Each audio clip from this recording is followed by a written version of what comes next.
Selamat malam jemaat yang dikasihi dalam Tuhan. Dan puji syukur kita bertemu kembali di pertengahan minggu. Sungguh indah kita punya jemaat sehingga kita bisa bertemu bukan hanya setiap minggu, tetapi lebih dari satu kali seminggu. Ya, jadi banyak orang Kristen menganggap bahwa ketemu setiap minggu saja sudah hebat katanya. Wah, sudah sangat setia kalau datang tiap minggu ke gereja. Tapi kita berkata bahwa satu kali seminggu saja sebenarnya sangat kurang. Melainkan kita bisa belajar firman Tuhan lebih banyak lagi. Oke, saya mengajak kita untuk membuka Alkitab kita di dalam Ayub. Saya ingin mengajak kita melanjutkan pembahasan kita Ayub. Saya belum punya rencana lebih lanjut sih, apakah kita akan membahas Ayub ini pasal per pasal atau tidak. Karena cukup panjang Ayub, ada 40-an pasal, 41 kira-kira, 42. Dan saya belum pernah juga membahas kitab Ayub, tapi minimal kita bahas di awal. Dan nanti mungkin ada hal-hal di bagian akhir juga. Namun kita lihat sekarang Ayub pasal yang ketiga. Jadi kita sudah pasal 1 dan pasal 2. Hari ini kita lihat Ayub pasalnya yang ketiga. Dan kalau sudah dapat, saya akan ajak kita baca. Cukup panjang, ada 26 ayat. Jadi saya akan bacakan. Jemaat sekalian, silakan mendengarkan dengan baik, ya. Oke, demikian firman Tuhan. Sesudah itu Ayub membuka mulutnya dan mengutuki hari kelahirannya. Maka berbicaralah Ayub, biarlah hilang lenyap hari kelahiranku, dan malam yang mengatakan seorang anak laki-laki telah ada dalam kandungan. Biarlah hari itu menjadi kegelapan. Janganlah kiranya Allah yang di atas menghiraukannya, dan janganlah cahaya terang menyinarinya. Biarlah kegelapan dan kekelaman menuntut hari itu, awan gemawan menudunginya, dan gerhana matahari mengejutkannya. Malam itu, biarlah ia dicekam oleh kegelapan, janganlah ia bersukaria pada hari-hari dalam setahun, janganlah ia termasuk bilangan bulan-bulan. Ya, biarlah pada malam itu tidak ada yang melahirkan, dan tidak terdengar suara kegirangan. Biarlah ia disumpahi oleh para pengutuk hari, oleh mereka yang pandai membangkitkan marah Leviatan. Biarlah bintang-bintang senja menjadi gelap, biarlah ia menantikan terang yang tak kunjung datang, janganlah ia melihat merekahnya fajar. Karena tidak ditutupnya pintu kandungan ibuku, dan tidak disembunyikannya kesusahan dari mataku. Mengapa aku tidak mati waktu aku lahir, atau binasa waktu aku keluar dari kandungan? Mengapa pangkuan menerima aku? Mengapa ada buah dada sehingga aku dapat menyusu? Jikalau tidak, aku sekarang berbaring dan tenang. Aku tertidur dan mendapat istirahat. Bersama-sama raja-raja dan penasihat-penasihat di bumi yang mendirikan kembali reruntuhan bagi dirinya. Atau bersama-sama pembesar-pembesar yang mempunyai emas, yang memenuhi rumahnya dengan perak. Atau mengapa aku tidak seperti anak gugur yang disembunyikan, seperti bayi yang tidak melihat terang? Di sanalah orang fasik berhenti menimbulkan huru-hara. Di sanalah mereka yang kehabisan tenaga mendapat istirahat. Dan para tawanan bersama-sama menjadi tenang. Mereka tidak lagi mendengar suara pengerah. Di sana orang kecil dan orang besar sama, dan budak bebas daripada tuannya. Mengapa terang diberikan kepada yang bersusah-susah, dan hidup kepada yang pedih hati, yang menantikan maut yang tak kunjung tiba, yang mengejarnya lebih daripada menggali harta terpendam, yang bersukaria dan bersorak-sorai dan senang bila mereka menemukan kubur, kepada orang laki-laki yang jalannya tersembunyi, yang dikepung Allah. Karena ganti rotiku adalah keluh kesahku, dan keluhanku tercurah seperti air. Karena yang kutakutkan itulah yang menimpa aku, dan yang kucemaskan itulah yang mendatangi aku. Aku tidak mendapat ketenangan dan ketentraman, aku tidak mendapat istirahat, tetapi kegelisahanlah yang timbul. Mari kita bersatu dalam doa. Bapa di surga, kami mengucap syukur Tuhan untuk kasih setiamu kepada kami. Sungguh besar segala berkat yang Kau berikan, termasuk catatan firman-Mu, catatan yang sangat berharga, catatan tentang Ayub yang baru saja kami baca. Engkau yang kiranya menolong kami dan memakai firman-Mu untuk menginstruksikan kami, untuk menuntun kami lebih mengenal Engkau lagi dan lebih bertumbuh lagi. Ayo minta dan kami yakin Kau akan mengabulkannya dalam nama Yesus Kristus. Kami berdoa. Amin. Ya, saya yakin kita semua masih ingat cerita Ayub, karena cerita Ayub cerita yang lumayan terkenal. Dan ini kelanjutannya. Dan kita sudah tahu bagaimana Ayub tadinya orang yang super kaya, super hebat lah, segala-galanya. Tapi tiba-tiba iblis menyerangnya. Nah, iblis menyerangnya karena diizinkan Tuhan memang. Dan iblis menuduh Ayub bahwa dia adalah seorang penganut sukses teologi. Bahwa dia hanya ikut Tuhan karena mendapatkan berkat-berkat jasmani saja. Tapi Tuhan yakin bahwa iman Ayub lebih daripada itu. Dan Tuhan mengizinkan iblis untuk menyerang Ayub. Dan kita sudah melihat bagaimana iblis menyerang dia secara bertahap. Pertama dari hartanya, kemudian keluarganya, anak-anaknya mati, kemudian kepada diri dia sendiri. Sampai terakhir kita temukan Ayub di pasal 2, dia tubuhnya penuh dengan sakit dan tidak tahu sakit apa. Dari ujung kepala sampai ujung kaki katanya tidak ada tempat yang sehat lagi. Dan dia duduk di atas abu, dia menggores-gores diri dengan beling. Anda bisa bayangkan. Dan terakhir kita baca di pasal 2, 3 orang temannya datang untuk menghibur dia, namun tidak bisa berkata apa-apa selama 7 hari dan 7 malam. Melihat kondisi dia yang begitu parah. Dan akhirnya Ayub sendirilah yang mulai membuka suara. Ayub sendirilah yang memecah keheningan dan dia menumpahkan keluh kesah dia di pasal 3 ini. Dan ini belum percakapan mereka sebenarnya mulai di pasal 4, ketika mereka mulai berbalas-balasan. Nanti ada yang namanya si Elifas ngomong, habis itu Ayub balas, habis itu ada Bildad dan lain sebagainya. Itu mulai dari pasal 4. Jadi pasal 3 ini belum bercakap-cakap, tapi semacam Ayub mengutarakan unek-unek dia, mengutarakan keluh kesah dia, saudara kasih Tuhan. Dan di dalam semua itu ada hal-hal yang bisa kita pelajari, ada kebenaran yang bisa kita tarik. Dan itu yang ingin kita lakukan pada malam hari ini. Saya membaginya menjadi 2 poin besar. Yang pertama, apa yang bisa kita pelajari dari kondisi Ayub. Dan yang kedua nanti, apa yang bisa kita pelajari dari kata-kata Ayub. Pertama, apa yang bisa kita pelajari dari kondisi Ayub. Kalau kita melihat kondisi dia, kemudian kita melihat apa yang dia ucapkan, sangat jelas bahwa Ayub dalam duka cita yang sangat besar. Duka cita yang sangat besar itu sudah pasti bisa kita bayangkan. Karena dia ada duka cita kehilangan, ya nggak usah ngomong harta bendanya lah, kehilangan keluarganya, kehilangan 10 orang anak. Nah, kemudian dia kena penyakit yang sepertinya tidak bisa disembuhkan dan sebagainya. Ada duka cita yang sangat luar biasa, bahkan bisa kita bilang dia sudah masuk kepada depresi di sini. Kalau secara psikiatris mungkin sudah bisa dikategorikan dia depresi, dia duduk saja, dia garuk-garuk, dan kata-kata dia ini sangat pesimis dan mau mati dan lain sebagainya. Dan saudara yang kasih Tuhan, padahal kita tahu Ayub adalah orang percaya, ya belum disebut orang Kristen waktu itu karena belum ada Kristen, tapi Ayub adalah orang beriman. Ayub adalah orang beriman yang bukan sedang jatuh dalam dosa. Kita tahu Alkitab jelas-jelas menekankan semua ini datang kepada Ayub bukan karena dia sedang jatuh dalam dosa. Bukan karena dia ada dosa rahasia dan lain sebagainya. Jadi Ayub adalah orang beriman yang bukan sedang jatuh dalam dosa, tapi dia mengalami suatu masa duka cita yang hebat, bahkan bisa dibilang suatu masa depresi yang hebat di sini. Dan ini memberitahu kita bahwa ini bisa terjadi kepada orang percaya. Ini bisa terjadi kepada orang percaya, dan oleh karena itu Alkitab ada suatu prinsip juga yang mengatakan mari kita bersuka cita dengan orang yang bersuka cita, dan kita bisa ikut berduka cita dengan orang yang berduka cita.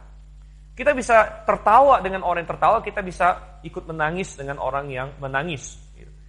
Jangan sampai kita salah paham bahwa walaupun memang di dalam Tuhan ada kekuatan, bukan berarti orang percaya itu tidak mungkin mengalami masa-masa duka cita. Masa-masa di mana dia merasa tertekan, itu bisa terjadi. Dan kita tidak perlu mengecilkan kalau misalnya kita melihat ada saudara kita seiman dan lain sebagainya yang sedang mengalami masa seperti itu. Ya, mungkin karena dia sedang ditimpa masalah, mungkin karena ada kedukaan dan lain sebagainya.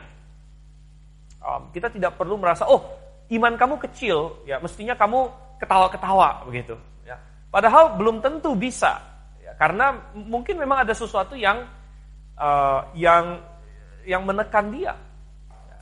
Kita membaca misalnya Tuhan Yesus.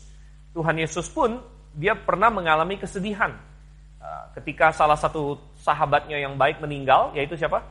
Lazarus. Waktu Lazarus meninggal, kita melihat dan Tuhan kita datang, padahal Tuhan kita sudah tahu dan Tuhan kita sudah tahu apa yang dia rencana lakukan. Namun ketika Tuhan kita sampai ke hadapan kuburnya Lazarus dan Tuhan kita melihat kesedihan dari Marta, kesedihan dari Maria, dia sangat tersentuh dan dia pun menangis. Jadi Yesus Kristus menangis dengan Tuhan.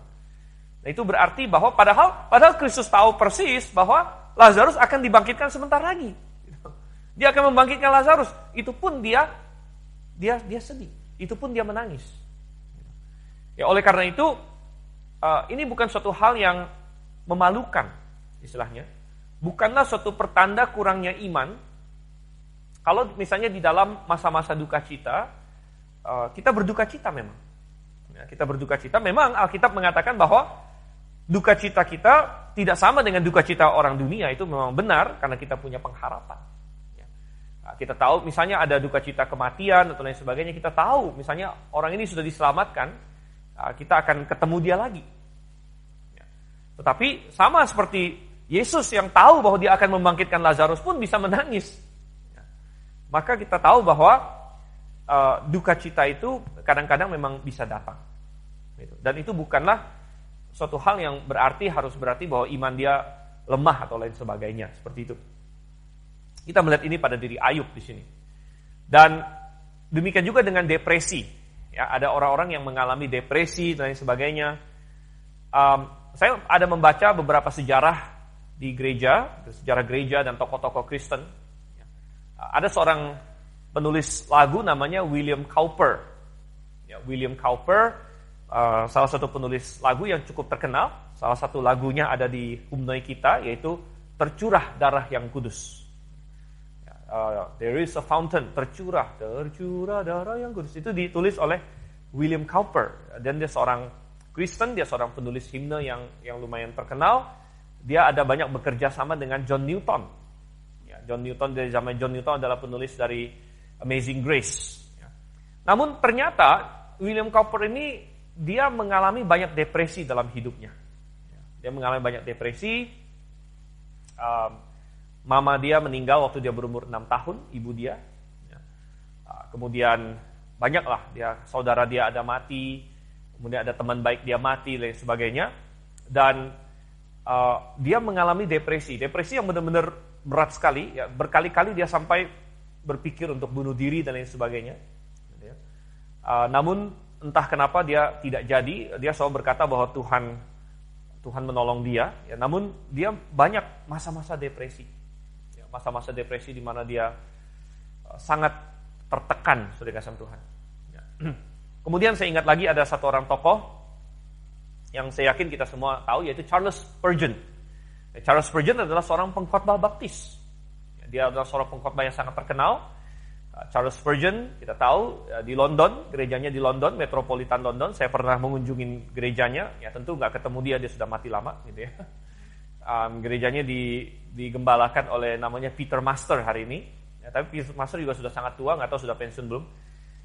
Dan Charles Spurgeon, seorang pengkhotbah yang hebat sekali. Khotbahnya sangat inspiratif. Dia juga mengalami dan bergumul melawan depresi rupanya. Ya, dia ada masa-masa di mana dia bergumul dengan pokoknya dia bilang jiwa dia merasa sangat down dan banyak sekali yang dia pergumulkan di situ. Ya, jadi kita melihat bahwa hal-hal seperti ini kadang-kadang bisa menjadi pergumulan orang percaya. Gitu. Ya, dan ini yang dialami oleh Ayub di sini. Oke, itu yang kita pelajari mengenai kondisi Ayub. Ya, dan kita harus bisa bersimpati dengan orang-orang yang mungkin menjalani seperti Ayub atau mungkin belum sampai separah Ayub, namun ada hal-hal yang dihadapi oleh saudara-saudara kita seiman, atau mungkin suatu hari kalau kita hadapi sendiri juga. Kita menghadapi hal seperti ini, maka kita bisa memiliki kekuatan karena kita tahu bahwa ada orang percaya lain yang juga melewati hal ini. Dan ini bukan berarti bahwa kalau saya bersedih, ya bukan berarti ada sesuatu yang salah, tapi memang ini adalah suatu ujian dan suatu beban, gitu. Oke. Kemudian kita lihat selanjutnya lagi, apa yang bisa kita pelajari dari kata Ayub sekarang. Kita sudah melihat kondisinya. Sekarang kata-kata dia persisnya dari ayat 1 sampai 26 tadi cukup panjang. Kita bisa bagi menjadi 3 bagian. Yang pertama ayat 3 sampai ayat 10 itu kutukan. Saya kasih judul kutukan, ya, kutukan Ayub. Kemudian ayat 11 sampai ayat 19 itu ratapan, dan ayat 20 sampai ayat 26 itu pertanyaan. Ya, jadi ada kutukan, ada ratapan, ada pertanyaan di sini. Coba kita lihat satu persatu. Dari ayat 3 sampai ayat 10 pertama ada kutukan di sini. Ada kutukan, ya. Waktu iblis ini menuduh Ayub, iblis memperkirakan bahwa Ayub akan mengutuk Tuhan. Wah, kalau engkau membiarkan aku menyerang dia akan mengutuki engkau, dan lain sebagainya. Ya, namun ternyata tidak. Ayub tidak mengutuki Tuhan sama sekali. Kita mencatat gitu. Tapi ada yang lain yang dia kutuki. Apa yang dia kutuki? Dia mengutuki hari lahirnya, katanya di sini, ya. Dia mengutuki hari lahirnya. Itu ayat 3 sampai dengan ayat yang ke-10.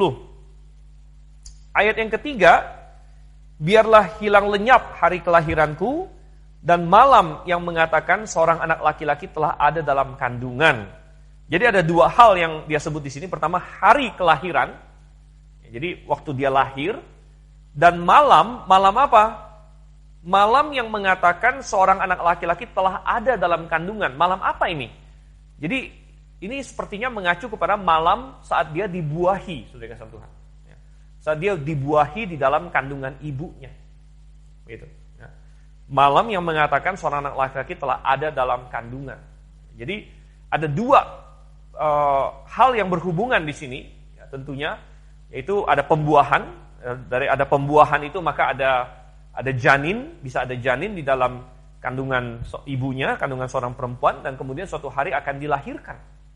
Jadi pembuahan dan kelahirannya, dua-duanya dianggap ya Ayub menyayangkan itu. Menyayangkan. Depresi dia sedemikian rupa, kesedihan dia sedemikian rupa, sehingga dia berpikir, andai lebih baik saya tidak lahir saja. Jadi dia menargetkan waktu dia dibuahi dan waktu dia dilahirkan. Dan kita melihat dari kedua hal ini ditarget oleh Ayub, ayat 4 dan 5, dia bicara tentang hari itu. Biarlah hari itu, ayat 4. Hari apa? Hari kelahiran. Lalu ayat yang ke-6, malam itu. Malam yang mana? Yang tadi yang di ayat 3 lagi. Ya, malam pembuahan dia itu. Ya, jadi hari itu di ayat yang ke-4. Kemudian malam itu di ayat yang ke-6. Itu kita lihat. Ya, jadi Ayub menargetkan kedua insiden ini. Ya, baik pembuahan dia maupun kelahiran dia. Dan sedikit mengajarkan juga kepada kita bahwa ini adalah hal-hal yang mestinya sukacita. Hal-hal yang mestinya sukacita begitu. Ya, pembuahan seorang anak itu kan adalah buah dari keintiman suami dan istri. Dan itu mestinya membawa sukacita. Kalau misalnya suami istri dalam cinta kasih mendapat kabar bahwa ya, biasanya ya seorang istri misalnya kasih tahu suaminya saya hamil, mestinya sukacita begitu kan? Ya, wah saya hamil gitu. Ya.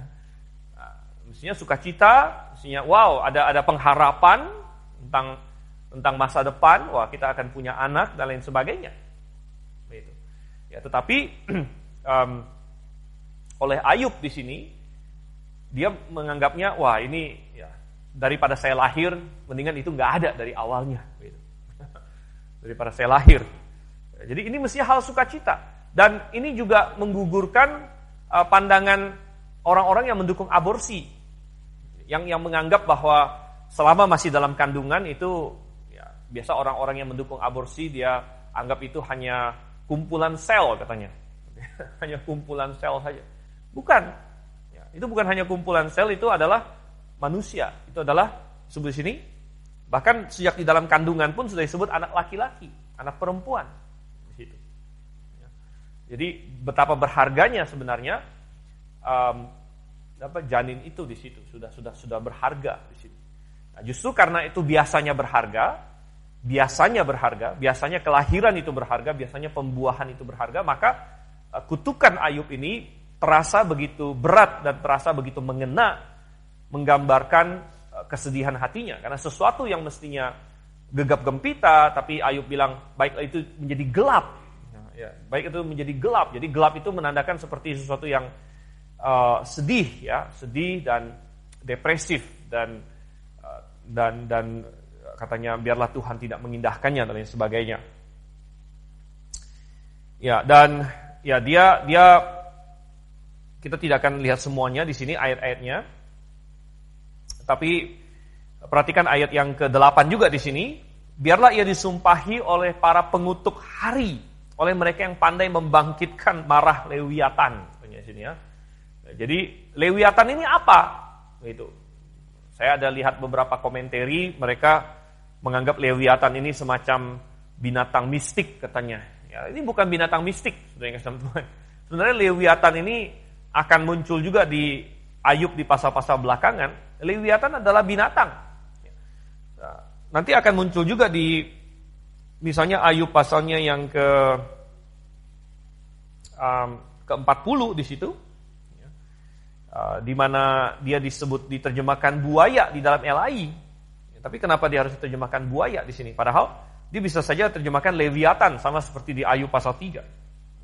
Karena memang bahasa aslinya Lewiatan di situ. Dan Lewiatan adalah seekor binatang.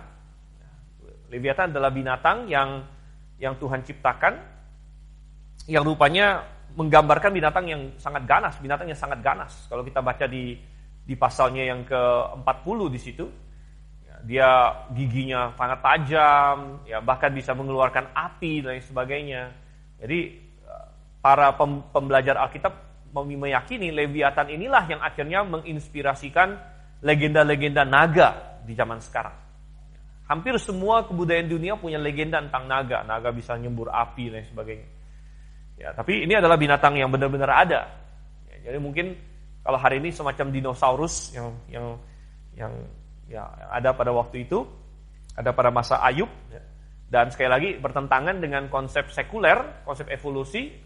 Evolusi berkata bahwa dinosaurus itu sudah puluhan ratusan tahun yang lalu tidak pernah ketemu manusia. Jadi dinosaurus sudah punah baru muncul manusia. Tapi berdasarkan Alkitab, manusia dan dinosaurus diciptakan pada hari yang sama, yaitu pada hari ke-6. Tuhan ciptakan binatang darat untuk dinosaurus darat, kemudian Tuhan ciptakan manusia. Dan jelas, dinosaurus juga sepasang-sepasang ikut naik ke dalam bahtera Nuh. Dan kemudian dia keluar, dan Ayub hidup tidak lama setelah Nuh. Dan dia masih ada ketemu dengan binatang-binatang tertentu, seperti Behemoth dan Lewiatan ini. Dia masih tahu tentang binatang-binatang ini. Dan belakangan binatang-binatang ini sebagian punah, jadi tidak ada lagi pada kita hari ini. Nah, tapi ini adalah Lewiatan. Lewiatan adalah zaman itu binatang yang sudah dianggap paling ganas. Paling ganas itu Lewiatan. Ya, kalau kita hari ini binatang paling ganas apa? Ya mungkin kita bilang singa atau apa begitu kan. Jadi kalau kita ini sepertinya, wah ini biarlah singa datang serang dia gitu istilahnya. Gitu ya. Kalau zaman itu singa masih kurang ganas, biarlah Lewiatan datang. Gitu ya. Dan serang dia begitu. Jadi ini adalah gambaran yang mau dipakai di sini. Oke, itu adalah kutukan Ayub. Sekarang kita 11 sampai ayat yang ke-19, kita melihat ratapan dia. Ya, ratapan dia. Ratapan dia intinya dia berkata, wow, aku lebih baik mati saja. Gitu ya, aku lebih baik mati saja. Kenapa aku tidak langsung mati? Ya, kenapa aku tidak lahir langsung sudah mati dan lain sebagainya. Jauh lebih baik aku mati. Ya, jadi memang ada banyak konsep bahwa Ayub pengen mati, tetapi dia tidak mau bunuh diri. Ayub tidak mau bunuh diri. Tidak ada suatu konsep bahwa Ayub mau bunuh diri di sepanjang kitab Ayub. Gitu. Walaupun dia sering bertanya, Tuhan kenapa aku masih hidup? Ya, beberapa kali lebih baik aku mati dan sebagainya. Tapi dia tidak pernah berpikir mau mengakhiri hidupnya sendiri. Gitu ya. Ini sangat penting untuk dipahami. Gitu. Dan ada beberapa hal yang bisa kita pelajari di sini, yaitu bagaimana Ayub memahami dunia orang mati itu seperti apa. Dunia orang mati seperti apa? Dia memahami dunia orang mati adalah tempat di mana semua orang berkumpul dan menjadi sama rata. Menjadi sama rata. Makanya dia bilang, kalau aku mati, maka aku akan bersama, tanya siapa? Ayat 14, bersama raja-raja, penasihat-penasihat di bumi. Atau ayat 15, atau pembesar-pembesar. Ya. Dan mungkin Ayub mengkontraskan ini, ingat bahwa sebelum dia kena insiden diserang iblis ini, dia kan orang yang super kaya juga. Mungkin dia kenal dengan beberapa raja, pembesar, segala macam di wilayah dia mungkin. Tapi semenjak dia jatuh, yang kita tidak tahu berapa lama sesudahnya ini, semenjak dia jatuh, ya mungkin mereka meninggalkan dia, dan hanya ada 3 orang temannya ini yang mau datang ke dia, mau mengunjungi dia dan lain sebagainya. Jadi semua yang lain meninggalkan dia. Kita bisa membayangkan itu. Nah, tetapi kita melihat Ayub paham bahwa kalau saya mati, ya itu sudah nggak ada urusan gitu-gituan lagi. Nggak ada lagi di dunia orang mati itu. Saya level ini, jadi tempat saya beda dengan kamu dan sebagainya. Tidak ada lagi hal-hal seperti itu. Ya, kalau di dunia ini masih banyak dibagi-bagi, gitu kan? Ada perumahan elit, ya, super elit. Nanti ada tempat kamu nggak bisa masuk dan sebagainya. Banyak macam-macam. Ya, tapi di dunia orang mati tidak ada lagi. Ya, kita melihat itu dipahami oleh Ayub. Dan itu adalah salah satu alasan dia merasa lebih baik saya mati aja, gitu kan? Lebih baik saya mati aja. Dan dia memahami juga bahwa di tempat dunia orang mati itu adalah tempat di mana kita sudah berhenti dari pekerjaan kita di bumi ini. Itu sudah berhenti. Makanya di ayat yang ke-17 dia berkata di sanalah orang fasik berhenti menimbulkan huru-hara. Di sanalah mereka yang kehabisan tenaga mendapat istirahat. Para tawanan bersama-sama menjadi tenang, mereka tidak lagi mendengar suara pengerah. Di sana orang kecil dan orang besar sama dan budak bebas daripada tuannya. Ini ayat 19 kembali menekankan yang tadi saya katakan, semua menjadi sama rata di dalam kematian. Kematian adalah sesuatu yang menyamakan semua orang. Ya, tidak peduli berapa hebat pun kita semasa hidup, kalau kita sudah mati ya sama saja. Sama saja, tidak ada bedanya. Dan kita barusan 2,5 tahun pandemi, mestinya ini sangat jelas sekali. Ketika kematian datang, ketika ambulans sebagai puncak-puncaknya COVID kan, ambulans setiap hari kedengaran tantung-tantung segala macam, maka tidak peduli lagi sebenarnya kamu status kamu apa, harta kamu berapa, dan sebagainya, itu semua udah nggak ada efeknya. Sekali udah kena COVID, apalagi zaman waktu itu yang nggak boleh dikubur segala macam itu, mesti prosedur COVID katanya, gitu kan. Jadi mau siapapun ya matinya ya begitu juga, gitu. Diambil oleh ambulans, ya, dimakamkan, di-COVID-kan katanya. Ya. Nah, jadi ya kita bilang, kematian menyamakan semua orang. Dan Ayub paham itu, sehingga dalam keadaan dia terpuruk, dia berpikir lebih baik saya mati saja, begitu ya. Lebih baik saya mati saja. Dan ini adalah tempat istirahat juga. Kita sudah berhenti. Jadi ketika kita sudah mati, kita tidak bisa lagi bekerja untuk mempersiapkan kekekalan. Karena begitu kita sudah mati, kita sudah masuk dalam kekekalan. Sedangkan ketika kita masih hidup sekarang ini adalah masa persiapan kita untuk kekekalan nanti. Apa yang akan kita lakukan? Makanya Tuhan bilang, janganlah tumpuk hartamu di dunia ini. Di dunia ini, ngengat dan karat merusakkannya, pencuri membongkarnya, macam-macam. Kalau secara modern bisa kita tambahkan lagi inflasi menghilangkannya, gitu kan? Perang di Ukraina ya menghabiskannya, gitu ya. Nanti ada banjir apa segala macam, ya macam-macam. Ya. Tuhan bilang kumpulkanlah hartamu di sorga. Ya, kumpulkan hartamu di sorga. Jadi selama kita masih ada kehidupan, kita masih bisa bekerja. Tapi begitu kita sudah mati, ya sudah istirahat katanya. Istirahat. Artinya sudah selesai, sudah genap. Kita tidak bisa untuk mengumpulkan lagi, untuk bersiap-siap lagi untuk kekekalan. Sudah finish. Oke. Nah, itu mengantar kita sekarang kepada yang bagian yang ketiga, yaitu ayat 20 sampai ayat yang ke-26. Ayat 20 sampai 26 ini adalah pertanyaan. Jadi ada kutukan, ada ratapan, ada pertanyaan. Dan pertanyaan Ayub intinya dia bertanya, ya kenapa Tuhan masih mempertahankan saya hidup kalau begitu? Kenapa Tuhan masih mempertahankan saya hidup? Ya. Toh dia sudah pukul saya sedemikian rupa, toh dia sudah mengizinkan hal ini terjadi, ya, kenapa tidak langsung saja sekalian saya mati begitu? Apa tujuan Tuhan? Apa tujuan Tuhan? Ya. Dan ini adalah pertanyaan yang saya rasa bergema bagi kita semua juga, apalagi ketika kita menghadapi kesusahan. Ya, mungkin variasinya beda-beda, namun inti pertanyaannya sama seringkali. Apa tujuan Tuhan? Gitu kan? Kenapa Tuhan mengizinkan ini? Kalau Ayub bertanya kenapa saya masih dikasih kehidupan, mungkin kita bertanya kenapa Tuhan mengizinkan saya sakit, mengapa Tuhan mengambil orang yang saya kasihi dari saya, mengapa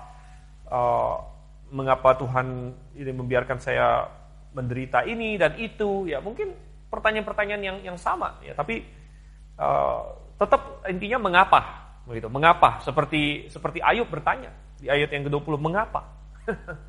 Mengapa terang diberikan kepada yang bersusah-susah? Ya, maksudnya dirinya. Kenapa Tuhan saya mau mati aja lah? Kenapa engkau masih mempertahankan hidup saya yang sengsara seperti ini?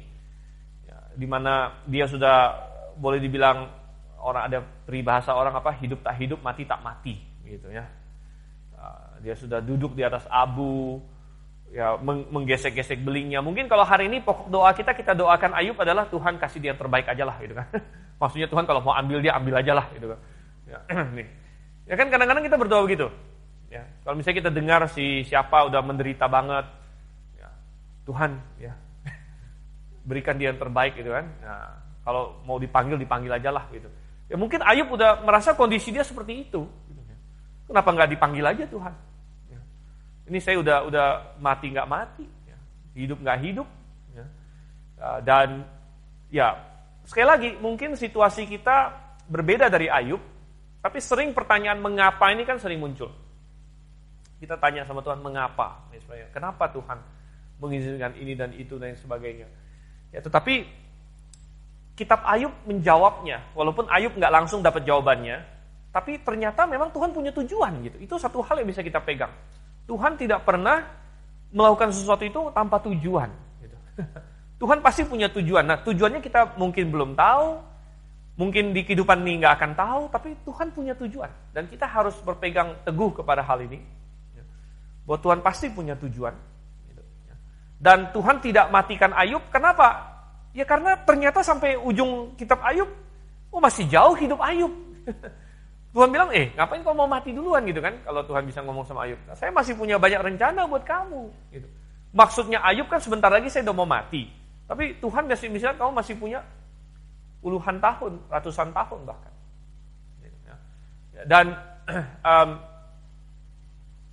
kita hanya bisa melihat sangat sedikit, terutama dalam kesusahan kita melihat penderitaan kita. Tapi Tuhan melihat semuanya. Ya, dan siapapun yang Tuhan izinkan untuk menderita, itu pasti Tuhan punya suatu maksud yang hebat untuk dia. Dan penderitaannya pasti mendatangkan sesuatu, itu saya yakin sekali.